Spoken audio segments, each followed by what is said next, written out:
사랑하는 새소망 지체 여러분, 오늘 새해 첫 주 주님 앞에 예배 드리도록 하겠습니다.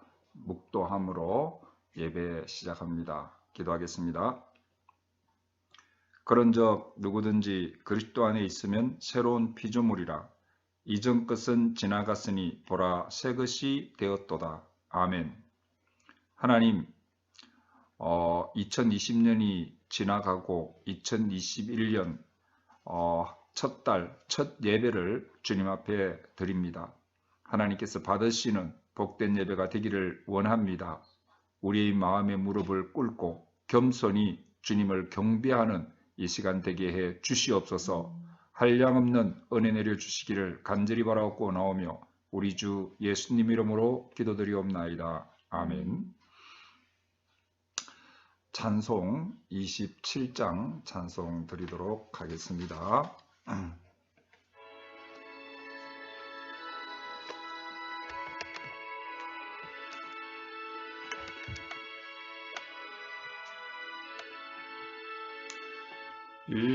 빛나고 높은 보좌와 그 위에 앉으신 주 예수 얼굴 영광이 해같이 빛난다. 해같이 빛나네.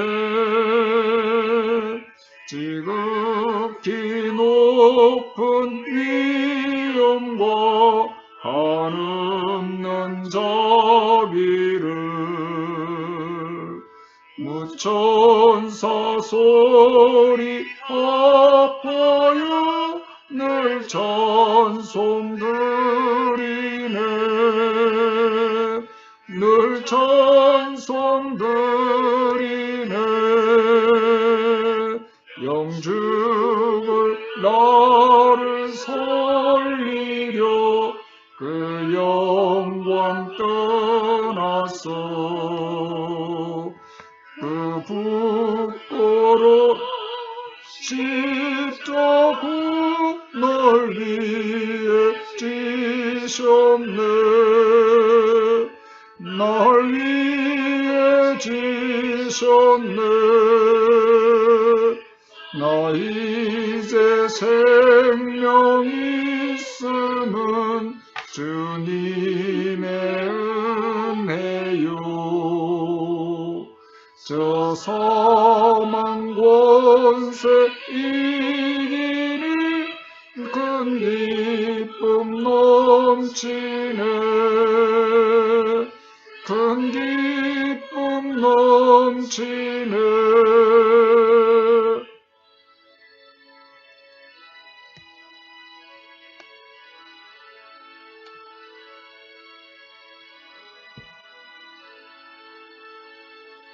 주님의 보좌 있는데 전한 몸 이르러 그 영광 몸속에 올 때 내 기쁨 넘치리. 내 기쁨 넘치리.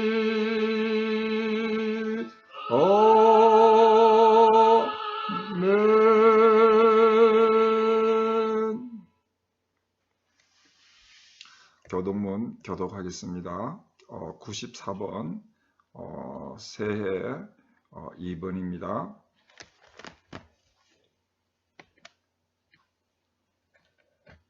교독문 94번 새해 2번 교독합니다. 찬송하리로다. 하나님 곧 우리 주 예수 그리스도의 아버지께서 그리스도 안에서 하늘에 속한 모든 신령한 복을 우리에게 주시되 곧 창세전에 그리스도 안에서 우리를 택하사 우리로 사랑 안에서 그 앞에 거룩하고 흠이 없게 하시려고 그 기쁘신 뜻대로 우리를 예정하사 예수 그리스도로 말미암아 자기의 아들들이 되게 하셨으니 이는 그가 사랑하시는 자 안에서 우리에게 거저 주시는 바 그의 은혜의 영광을 찬송하게 하려는 것이라. 우리는 그리스도 안에서 그의 은혜의 풍성함을 따라 그의 피로 말미암아 속량 곧 죄사함을 받았느니라. 이는 그가 모든 지혜와 총명을 우리에게 넘치게 하사 그 뜻의 비밀을 우리에게 알리신 것이요. 하늘에 있는 것이나 땅에 있는 것이 다 그리스도 안에서 통일되게 하려 하심이라. 모든 일을 그의 뜻의 결정대로 일하시는 이의 계획을 따라 우리가 예정을 입어 그의 안에서 기업이 되었으니 이는 우리가 그리스도 안에서 전부터 바라던 그의 영광의 찬송이 되게 하려 하심이라. 아멘.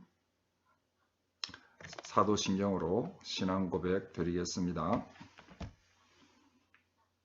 전능하사 천지를 만드신 하나님 아버지를 내가 믿사오며 그 외아들 우리 주 예수 그리스도를 믿사오니 이는 성령으로 잉태하사 동정녀 마리아에게 나시고 본디오 빌라도에게 고난을 받으사 십자가에 못 박혀 죽으시고 장사한 지 사흘 만에 죽은 자 가운데서 다시 살아나시며 하늘에 오르사 전능하신 하나님 우편에 앉아 계시다가 저리로서 산자와 죽은 자를 심판하러 오시리이다. 성령을 믿사오며 거룩한 공회와 성도가 서로 교통하는 것과 죄를 사하여 주시는 것과 몸이 다시 사는 것과 영원히 사는 것을 믿사옵나이다. 아멘.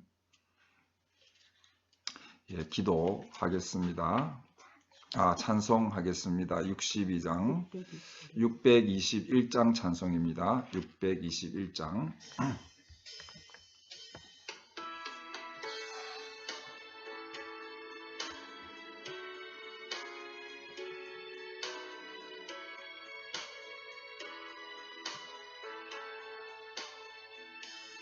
찬양하라 내 영혼아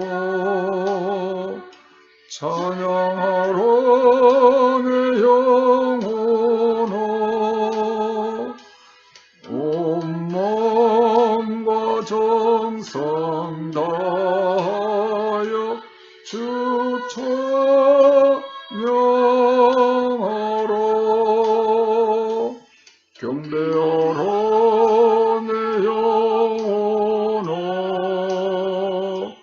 경배하라 내 영혼아 온 마음과 정성 다하여 주 경배하라.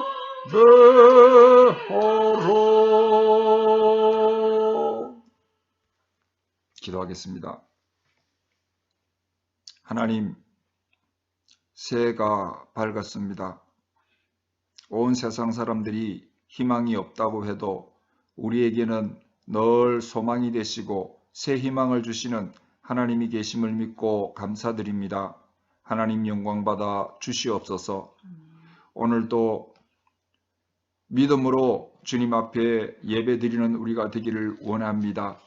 하나님의 그 사랑을 신뢰하기 때문에 언제나 하나님 말씀을 붙들고 순종하는 삶을 살기로 작정하며 오늘도 주님 앞에 예배드립니다. 하나님께서 우리의 마음을 받으시고 우리의 정성을 받으시기를 원합니다. 하나님께서 영광을 거두어 주시옵소서. 오늘도 겸손히 말씀 앞에 서게 하시고 말씀으로 은혜 받는 시간 되기를 원합니다. 살아있는 말씀이 우리의 생명의 말씀이 되게 하시고 우리를 치유하고 회복하며 새 힘을 주는 말씀이 되게 하여 주시옵소서. 은혜 주시기를 간절히 사모하며 우리 주 예수님 이름으로 기도드리옵나이다. 아멘. 말씀을 보겠습니다. 오늘 말씀은 마태복음 2장 1절부터 8절까지 말씀입니다. 오늘 말씀은 마태복음 2장 1절부터 8절까지 말씀을 보겠습니다.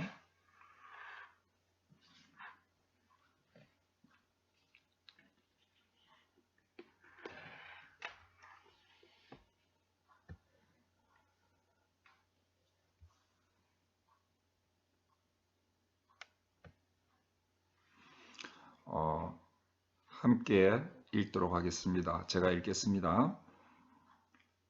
1절 헤롯 왕 때에 예수께서 유대 베들레헴에서 나심에 동방으로부터 박사들이 예루살렘에 이르러 말하되 유대인의 왕으로 나시니가 어디 계시냐 우리가 동방에서 그의 별을 보고 그에게 경배하러 왔노라 하니 헤롯 왕과 온 예루살렘이 듣고 소동한지라 왕이 모든 대제사장과 백성의 서기관들을 모아 그리스도가 어디서 나겠느냐 물으니 이르되 유대 베들레헴이오니 이는 선지자로 이렇게 기록된 바 또 유대 땅 베들레헴아 너는 유대 고을 중에서 가장 작지 아니하도다.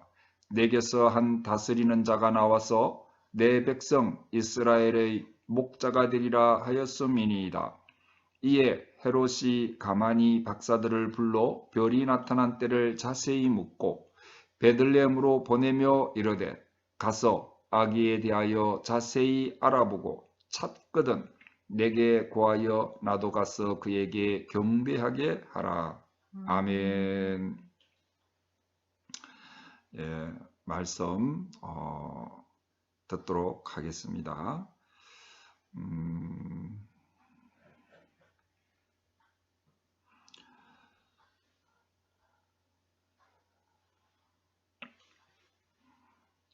오늘은 신년 첫 주입니다.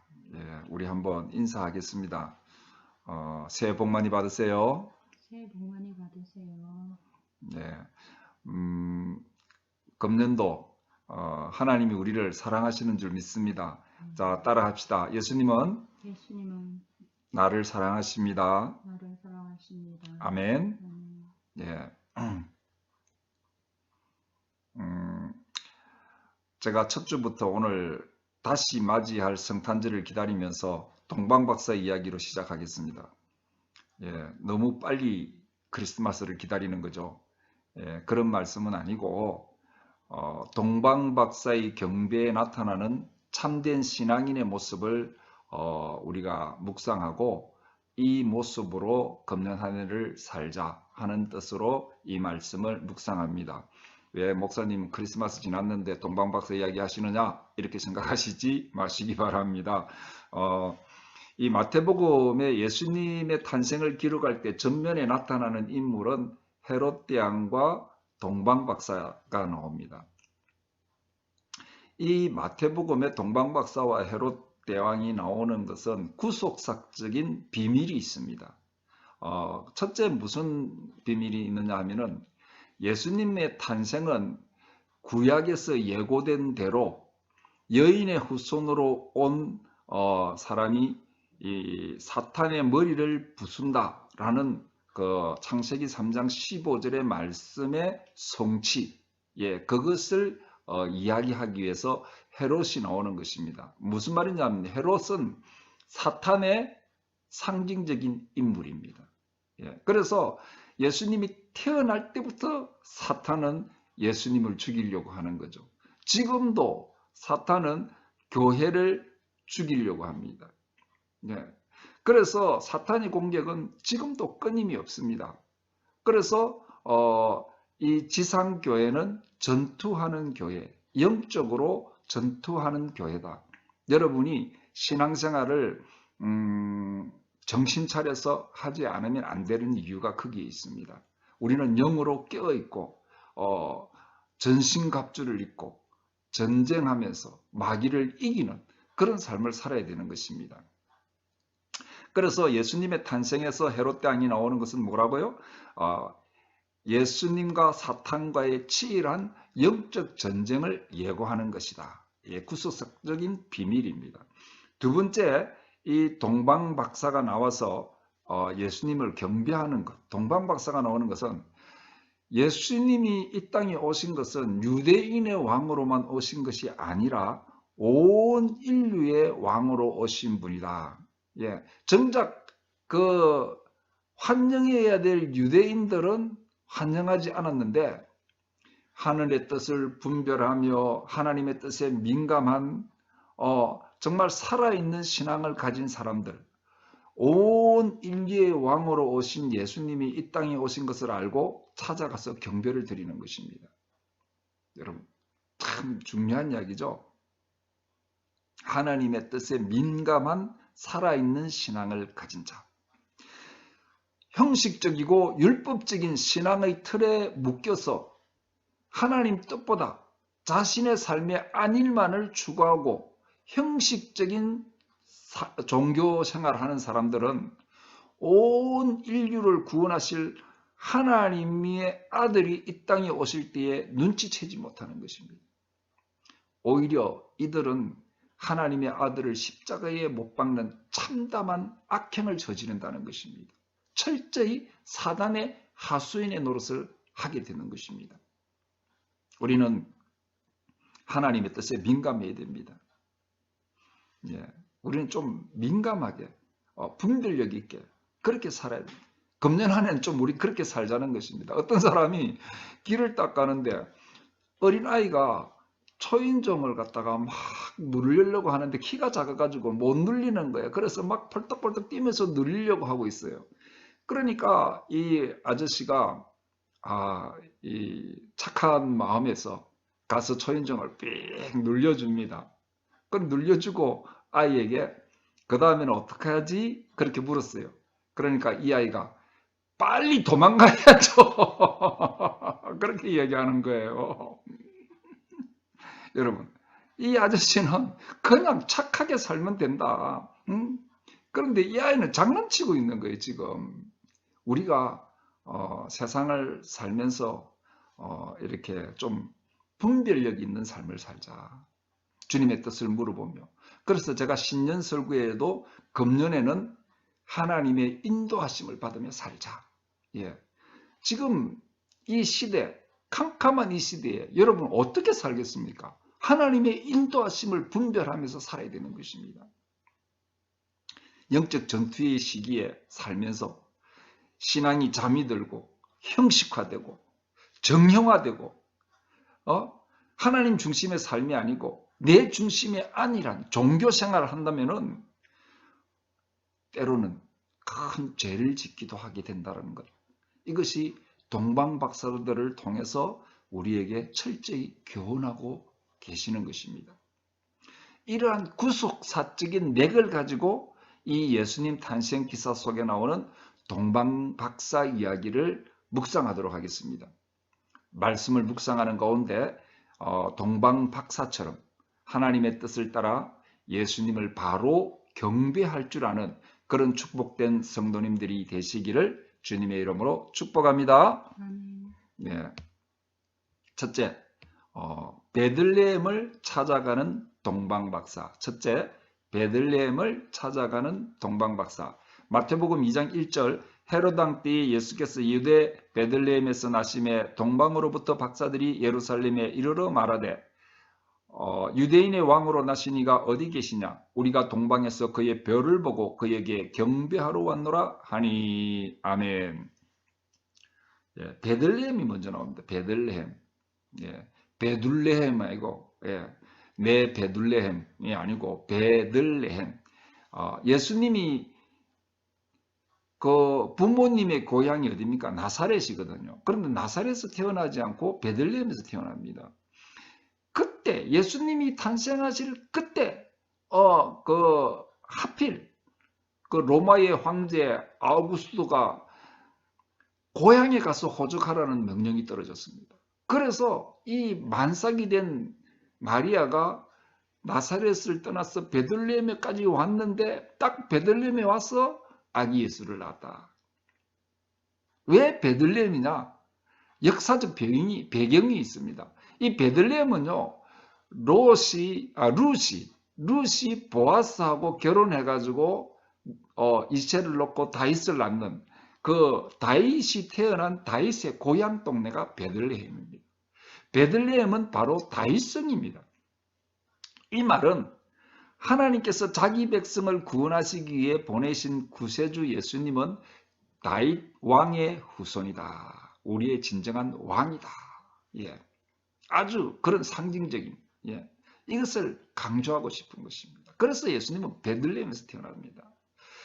구약 성경에 예언하신 그대로 성취되었다라는 것을, 성취되어서 예수님이 이 땅에 오셨다는 것을 알게 하시기 위해서 베들레헴에서 탄생하시는 것입니다. 그래서 미가서 5장 2절에 보면은 베들레헴 에브라다야 너는 유다 족속 중에 작을지라도 이스라엘을 다스릴 자가 내게로 나올 것이라. 그의 근본은 상고에 영원에 있느니라. 그렇게 말씀하고 있습니다.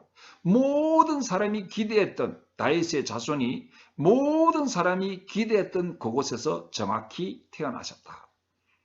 예수님은 틀림없는 우리의 메시아, 우리를 구원하실 분, 구세주이시다. 이 말씀입니다. 그래서 우리는 연극을 많이 봐가지고 예수님이 탄생하는 그 장소가 뭐 허름한 천막이나 뭐 판잣집 같은 거 이런 걸로 생각하지만은 그것은 가축을 기르던 바위 동굴이었습니다. 예. 그래서 로마 교회에서 그 예수님이 탄생한 그곳에 바위 동굴에 성탄 교회를 세웠습니다. 그래서 지금도 그것을 관리하고 있습니다.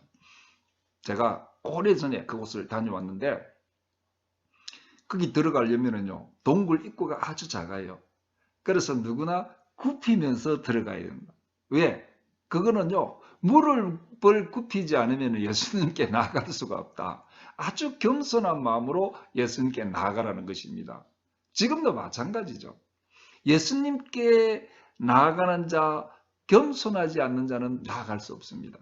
오늘 여러분 새해 첫 주, 첫 예배를 드리면서 여러분의 마음의 무릎을 꿇고 자신의 생각을 다 버리고 정말 겸손한 마음으로 말씀을 들을 때에 예수님께 나아가서 예수님이 주시는 진정한 사랑의 음성을 듣게 될 줄로 믿습니다. 예. 오늘 예수님이 탄생하는데 예수님이 유대인의 왕으로 오셨는데 유대인들은 경배하지 않고 동방박사들이 경배했다. 예. 이기에 구속사적인 의미가 아니라 또 다른 의미가 있는데 로마 대제국이 이 온 그 그 시대에 그 지역을 다 지배하고 있었습니다. 로마 왕들은요 자신들을 신이라고 했습니다. 예. 아우구스토, 예, 자기들이 신이다.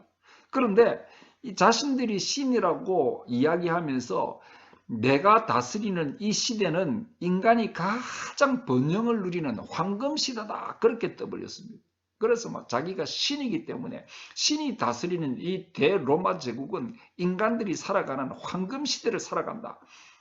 예, 너무 과대 포장을 한 것 같습니다. 과대 선전을 했죠. 그런데 그 시대 사람들이 그 말을 믿었을까요? 그렇지 않았습니다. 하나님이 보내시는 진정한 왕이 아니고서는 세상을 황금 시대로 열어갈 수 없다라는 생각이 팽배했습니다. 그래서 모든 민족들의 마음에 이 로마의 압제를 벗어나서 정말 진정한 왕이 탄생하기를 기다리며 하나님의 뜻을 기다리는 하나님 진정한 왕을 기다리는 마음이 팽배했습니다. 그것이 뭐냐면 메시아 대망의 마음이었습니다. 그래서 하나님이 보내시는 위대한 왕을 사모하고 그 메시아 대망의 시대를 살았기 때문에 동방 박사들이 하늘의 별을 연구하면서 정말 하나님의 뜻을 기다리다가 인류의 진정한 왕이신 예수님의 탄생을 알게 되었다라는 것입니다. 그래서 그 사람들은 그 예수님의 탄생, 우리의 구세주로 오신 진정한 왕을 경배하게 되고 그분이 우리의 진정한 왕이심을 고백하게 되는 것입니다. 사랑하는 새소망 지체 여러분, 우리도 마찬가지입니다. 우리 인생, 우리나라, 아니 전 세계가 예수님을 진정한 왕으로 모시지 않는 한 진정한 황금 시대는 오지 않는다는 것을 알아야 합니다. 요즘 뭐 사람들은 뭐 미국도 그렇고 뭐 바이든이 대통령이 돼야 된다, 트럼프가 대통령이 돼야 된다, 예, 막 난리가 났죠. 누가 황금 시대를 열 것인가? 예, 예수님이 왕이 되셔야지 황금 시대가 오는 겁니다. 예, 여러분 금년 한 해는요, 여러분들이 정말 지금 여러분들이 예수님을 마음의 왕으로 모시고 살고 있지만은 금년에는 정말 예수님이 나의 진정한 왕이십니다. 그렇게 작정하고 나는 죽고 예수님이 다스리시는 나로 살겠습니다. 예. 그런 진정한 신앙 고백을 하고요. 정말 예수님의 뜻을 진지하게 살피고 그분의 인도하심을 따라 사는, 그래서 인도하심을 따라 살 때 어떻게 됩니까? 인생의 황금기를 맞이하게 되는 것입니다. 아무리 코로나 시대고 어렵고 힘들다 할지라도 우리가 그런 삶을 살게 된다는 것입니다. 그래서 금년에는 우리의 우리의 신앙의 목표가 주님을 나의 왕으로 모시고 주님의 뜻에 진지하게 분별하면서 인도하심을 따라 사는 그런 저와 여러분이 되시기를, 그래서 인생의 제2의 제3의 황금기를 누리게 되시기를 주님의 이름으로 축복합니다.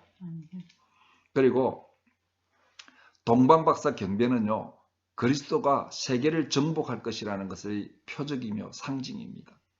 예수님이 유대의 왕으로 오신 것이 아니고 온 세계의 왕으로 오셨습니다. 그래서 먼 동방의 박사들도 와서 경배하는 것입니다. 여러분, 우리도 이 시대에 예수님을 이 온 세계의 왕으로 추대해야 됩니다. 예수님은 이 땅에 온 세계의 왕으로 오셨습니다. 그리고 그분이 다스리는 세상이 되어야지만 평화와 사랑이 있고 진정한 풍요가 있는 황금 시대가 되는 것입니다. 예수님을 온 세상의 왕으로 추대해야 되는데 어떻게 해야 되겠습니까? 전 세계를 복음화해서 땅끝까지 예수님을 증거해야 되는 것입니다. 오늘 사랑하는 새소망 지체님들은 베들레헴에 태어나신 예수님이 우리를 구원하시기 위해서 오신 진정한 메시아 다윗의 후손님을 확신하시고 그분이 나의 진정한 왕이심을 고백하면서 겸손히 경배하고 그분의 뜻을 따라 그분의 인도하심을 따라서 인생의 황금기를 맞이하시기 바랍니다. 정말 2021년도 다른 사람들은 다 힘들고 어려워도 여러분 인생의 최고의 황금기가 될 수 있기를 축복합니다. 땅에 그리고 땅끝까지 복음을 전하는데 우리가 쓰임받아서 예수님이 전 인류의 왕이 되셔서 온 세상이 하나님 나라가 되는데 귀하게 쓰임받는 일꾼들 되시기를 주님의 이름으로 축복합니다. 두 번째, 하나님의 아들로 이 땅에 오신 예수님에 대한 사람들의 세 가지 반응. 하나님의 아들로 이 땅에 오신 예수님에 대한 사람들의 세 가지 반응. 오늘 본문을 통해서 예수님이 이 땅에 태어나시는 즉시에 예수 그리스도에 대해서 가지는 사람들의 세 가지 태도를 볼 수가 있습니다. 이 세 가지 반응을 살펴보고 내가 가져야 될 태도가 무엇인지를 깊이 묵상하고 확정하시기를 바랍니다. 금년 초에 여러분이 시작부터 나는 이렇게 예수님을 맞이하고 예수님과 살아야 되겠다. 첫째, 정오와 저기의 반응을 보입니다. 헤롯의 반응. 마태복음 2장 12절에 그들은 꿈에 헤롯에게로 돌아가지 말라 지시함을 받아 다른 길로 고국에 돌아가니라. 어떻게 됩니까? 헤롯한테 가면은요, 예수님을 죽이려고 하거든요. 이런 사람들은 어떤 사람이냐 하면은요, 내가 왕이다 하는 사람들의 반응입니다. 헤롯은요, 내가 왕이다. 그런데 뭐 왕이 태어난다고 죽이라. 이렇게 되는 거죠. 그래서 예수님이 자기 생활에 방해나 간섭이 되지 않을까? 자기의 위치, 자기의 세력, 자기의 영향력에 어떤 침해가 되지 않을까 심히 걱정하고 두려워까지 하는 겁니다. 그래서 예수님을 죽이는 거죠. 지금도 우리 주변에 여러분들 자기도 모르게 예수님을 죽이려고 하는 자들이 있습니다. 왜냐하면 예수님이 자기 생활을 간섭하는 자로 여기기 때문입니다. 그래서 뭐 예수 믿으라 하면 저는 종종 예수 믿으라 하면은 어떻게 술 끊고 담배 끊고 어떻게 새벽기도 가고 어떻게 일주일마다 예배드리고 막 11조 내고 내 생활 내 마음대로 살아야 되는데 막 이런 사람들은요 자기 원하는 대로 살아야 한다는 사람입니다. 자기 인생의 걸림돌이라는 것입니다. 예수님이 자신의 욕망만을 추구하는 사람에게는 예수 그리스도는 아무 쓸모없는 존재가 되는 것입니다.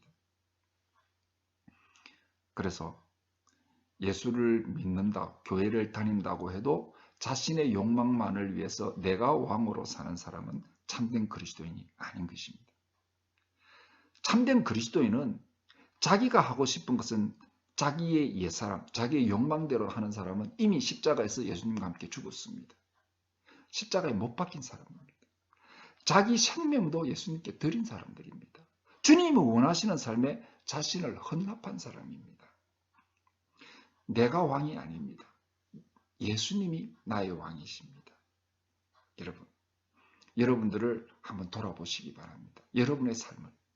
두 번째, 아주 무관심한 반응을 보인 사람들이 있었습니다. 제사장들과 서기관들의 반응입니다. 2장 4절, 5절, 6절을 제가 읽어드리겠습니다. 왕이 모든 대제사장과 백성의 서기관들을 모아 그리스도가 어디서 나겠느냐 물으니 이르되 유대 베들레헴이오니 이는 선지자로 이렇게 기록된 바 또 유대 땅 베들레헴아 너는 유대 고을 중에서 가장 작지 아니하도다. 내게서 한 다스리는 자가 나와서 내 백성 이스라엘의 목자가 되리라 하였음이니이다. 서기관과 제사장들은요 예수님의 탄생에 대해서 철저히 무관했습니다. 그런데 더 문제는 그들은 예수님이 어디서 탄생할 것이라는 성경 말씀을 정확히 알고 있었다는 것입니다. 그렇지만 믿지를 않았습니다. 관심도 없었습니다. 아는 것과 믿는 것은 차이가 있는 것입니다. 예수님과 아무 관계없이 신앙생활을 하는 경우가 있는 것입니다. 여러분, 예수님에 대해서 아는 것은 너무 많이 알아요. 교회 안에 뺀돌이들이 있습니다. 여러분, 그 당시 제사장들은요 성전 제사에서 상당한 이득을 보는 사람들이었습니다. 사람들이 막 제사 지내러 오면은 그 재물을 가져오면은요 딱 태자를 놓는 거예요. 그러면은요 그 재물은 못 쓰고 그 성전에서 파는 재물을 사야 되는 거예요. 그때 상당한 이득을 챙기는 겁니다. 그리고 돈도 그 성전에서 쓰는 돈으로 화폐를 바꾸어서 그 환전할 때 또 돈을 붙여먹고, 그래서 제사장들은요 자기 일만 잘하면 얼마든지 잘 먹고 잘 살 수 있는 사람들입니다. 말씀의 진정한 뜻과 실천에 전혀 관심이 없는 것입니다. 지금 현대 우리나라가 잘 살게 되고부터는요 이런 신앙인들이 자꾸만 증가하고 있습니다. 서기관들은요 백성의 재판관입니다. 율법 선생으로 존경받고 대접받으며 잘 사는 무리들입니다. 율법을 잘 알고 있어요. 율법의 성취에 대해서는 관심이 없습니다. 여러분, 교회 안에서 진정한 헌신과 영적인 사명을 감당하는 일에 전혀 무관심한 사람들이 있습니다. 자기 일에만 집중해도 잘 살아가는데 문제가 없다는 것입니다. 나가서 새벽마다 부르짖고 울부짖고 할 때는 뭐 남편이 뭐 말썽을 부리고 아이들이 잘 안 되고 사업이 안 되고 그래서 그런 찌질한 사람들이나 가서 울고 불고 기도하고 그러는 것이지, 뭐 은혜에 막 은혜 받았다고 눈물을 흘리고 막 회개하고 막 구원에 감격하고 그런 거하고는 무관심하게 사는 것입니다. 나하고 무슨 상관이 있느냐는 것입니다. 그래서 에가서에 보면은 1장 12절에 지나가는 모든 사람들이여 너희에게는 관계가 없는가? 나의 고통과 같은 고통이 있는가 볼지어다. 여호와께서 그의 진노하신 날에 나를 괴롭게 하신 것이로다. 그런 말씀을 하고 있습니다. 주님이 주신 고통을 받고 괴로워하고 주님의 영적인 고통으로 괴로워하는 것, 그거하고 관계없이 지 마음대로 사는 사람들은요 주님이 진노하시는 날에는 정말 고통하게 된다, 이런 말씀입니다. 마지막으로 세 번째, 예, 오늘은 제가 두 단어만 했습니다. 세 번째, 존경으로 예배하는 반응을 보인 사람들이 있습니다. 동방박사들의 반응입니다. 마태복음 2장 2절에 유대인의 왕으로 나시니가 어디 계시냐? 우리가 동방에서 그의 배를 보고 그에게 경배하러 왔노라 하니. 예수님을 진정으로 왕으로 모신 자들은요, 그들의 가장 값진 보물을 선물로 예수님의 발 앞에 드렸습니다.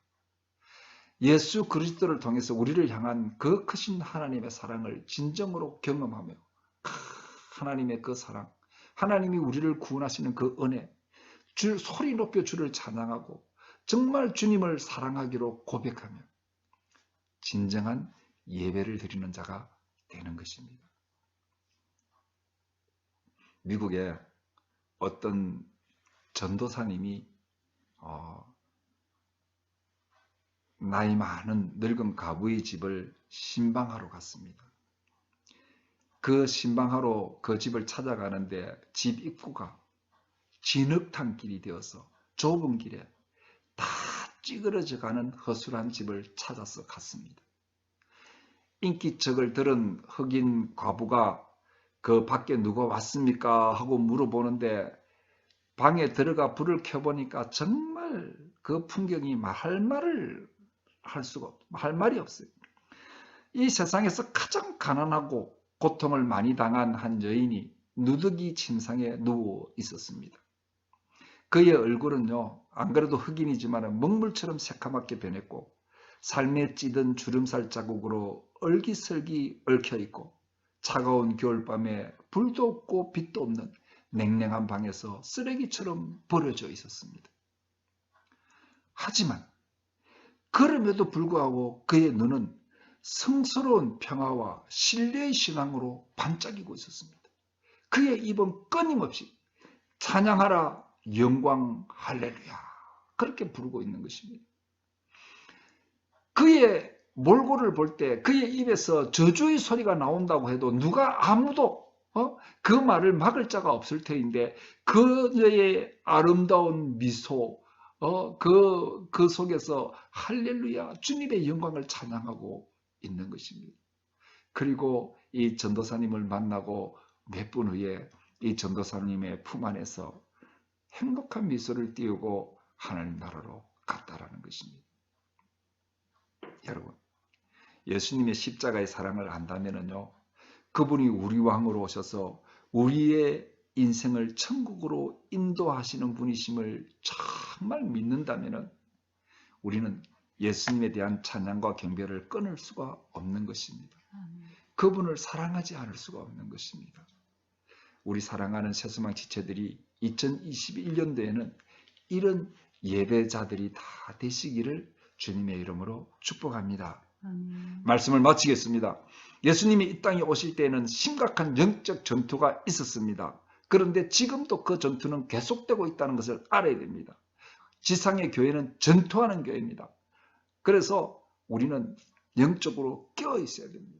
그리고 예수님의 탄생은 자신의 택한 백성들이 영접하지 않았습니다. 왜? 영적으로 눈멀었기 때문에 그렇습니다.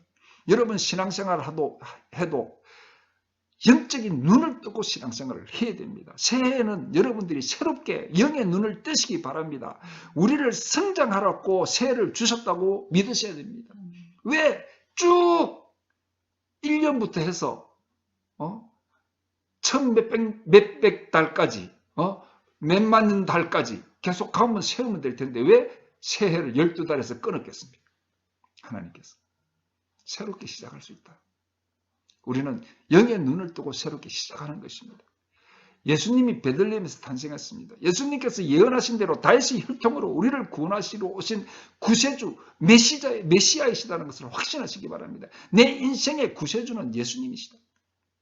그 예수님을 나의 왕으로 모시고 머리를 숙여서 겸손히 그분을 맞이하고 경배하고 그분의 뜻을 진지하게 물어보고 분별하면서 그분의 인도하심을 따라 살 때 우리가 어떻게 됩니까? 인생의 황금길을 맞이하는 것입니다. 우리도 하나님의 뜻을 부지런히 살피면서 그분을 우리를 위해서 정말 이 땅에 보내신 예수님을 참된 경배자가 되어서 2021년도가 여러분의 인생의 황금기가 되시기를 주님의 이름으로 축복합니다. 그리고 우리 이 온 세상의 왕으로 오셨던 이 예수님을 왕으로 모시기 위해서 땅끝까지 복음을 전하고, 또 우리가 이 땅에 오신 예수님을 맞이하는 새 종류의 사람들을 묵상했지 않습니까? 예수님을 죽이려고 하는 사람들, 자기가 왕인 사람, 예? 그리고 말씀을 알고 형식적인 종교 생활을 하지만은 정말 예수님의 뜻에 순종할 마음이 없는, 하나님 예수님과 관계없는 지식적인 신앙생활을 하면 예수님을 맞이할 수가 없습니다. 정말 살아있는 신앙, 예수님을 나의 왕으로 모시고 예수님의 사랑에 감격하면서 참된 사랑과 경배와 찬양을 올릴 줄 아는 사람, 정말 2021년도는 우리가 이런 예배자들이 되어서 주님 오시는 날까지 참된 예배자의 복된 삶을 살게 되시기를 주님의 이름으로 축복합니다. 아멘.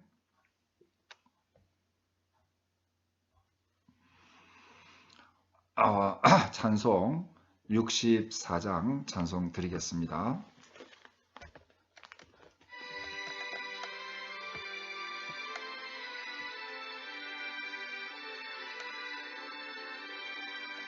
기뻐하며 경배하세 영광의 주 하나님, 주 앞에서 우리 마음 피어나는 꽃 같아 죄와 슬픔 사라지고 오신 구름 거치니 변함없는 기쁨의 주 밝은 빛을 주시네.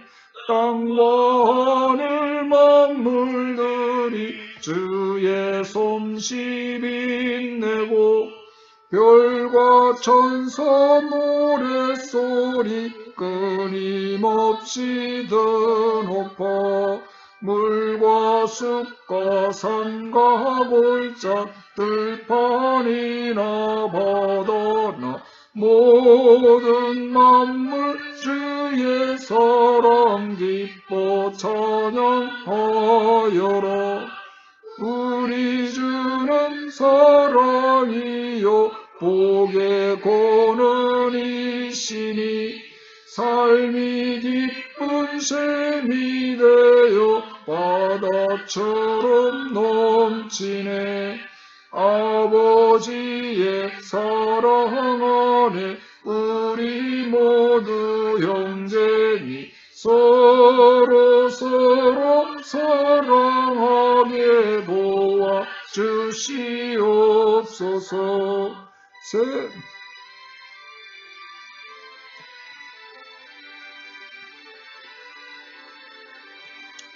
새벽별의 노래 따라 힘찬 찬송 부르니 주의 사랑 줄이 되어 한맘 되게 하시네.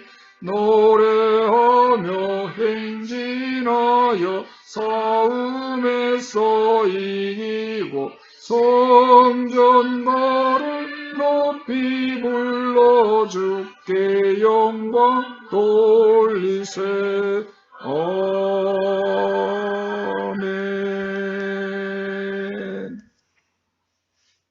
아멘. 축도함으로 예배를 마치겠습니다. 기도합니다.